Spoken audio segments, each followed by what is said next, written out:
खुलुमबाय जेन बर' निउज चेनेलाव नोंथांमोनखौ गासैखौबो बरायबाय। नोंथांमोना भिडिअखौ फारियै जोबजासे नायलांदो। सासे लाइमोन बर' हिन्जावसा गोमादों। थाखो 8आव फरायबाय थानाय रंजाली बसुमतारिया 24 जानुवारि खालारखालि मोनाबिलिनि 6 रिंगानिफ्राय गोमानानै दं।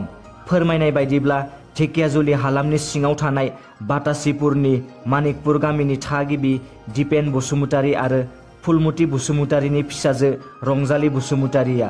बेनिखायनो सोरबाफोर बहाबा नुसनबायोब्ला 6026786781 जानबुं अनजिमायाव कल खालामना खौरां हरनो थाखाय खावलायहरदों नखरनि सुबुंफोरा। बनसुनि हेंथायै चिरां जिल्ला इउनाइटेड फराम अफ Ex.NDFB गोख्रों अजद। चिरां जिल्ला बनसु आफादनिफ्राय काजलगावनि हा बेले बेजे जानायाव बारग' NDFB गुबै लोब्बा दं आरो NDFBल'सो सोमावसाराखै होननानै अजद लाबोदोंमोन। नाथाय बेखौ लानानै चिरां जिल्ला बारग' NDFB गौथुमनिफ्राय खेंफोरथि होनायजों लोगोसे गोख्रों अजद लाबोदों।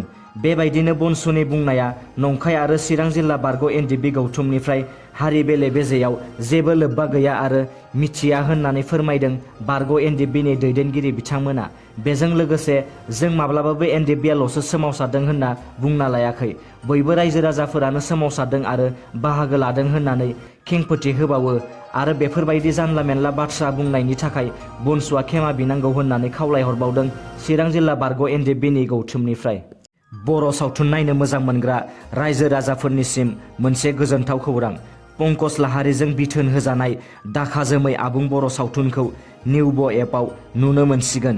थांनाय सानखालि चिरां जिल्ला साफागुरियाव थानाय हिमालया हटेलाव मोनसे मेहेरगोनां हाबाफारिनि गेजेरजों बर'नि मुंदांखा फावखुंग्रि सिम्पोल ब्रह्मनि आखाइजों बेखेवना होयो गोबां बर' सावथुन मुलुगजों सोमोन्दो गोनां सुबुंफोरनि नुजाथिनायाव।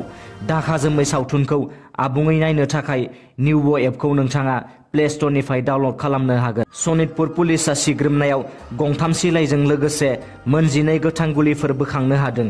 फोरमायनाय बायदिब्ला थांनाय 24 जानुवारि खालि मोनायाव सनितपुर जिल्लानि सिङाव थानाय सारिदुवाराव गंसे न'आव सिग्रोमनानै पुलिसआ गंथाम सिलाइजों लोगोसे मोन 12 गोथां गुलिफोरखौ बोखांनो हायो। बेजों लोगोसे जाथायजों लोब्बा थानाय 3 दुथांफोरखौ पुलिसआ खायो। दिनैनि रादाबा एसेनोसै। नोंथांमोना भिडिअखौ नायनानै मोजां मोनदोंबा अन्नानै चेनेलखौ साबस्क्राइब खालामनो दाबाव, लोगोसे लाइक शेयार आरो कमेन्ट खालामहर, जाहाथे उनाव आं नोंसोरनिसिम गोदान निउसनि आपडेटफोर लाबोबाय थानो हायो। गोजोन्थों।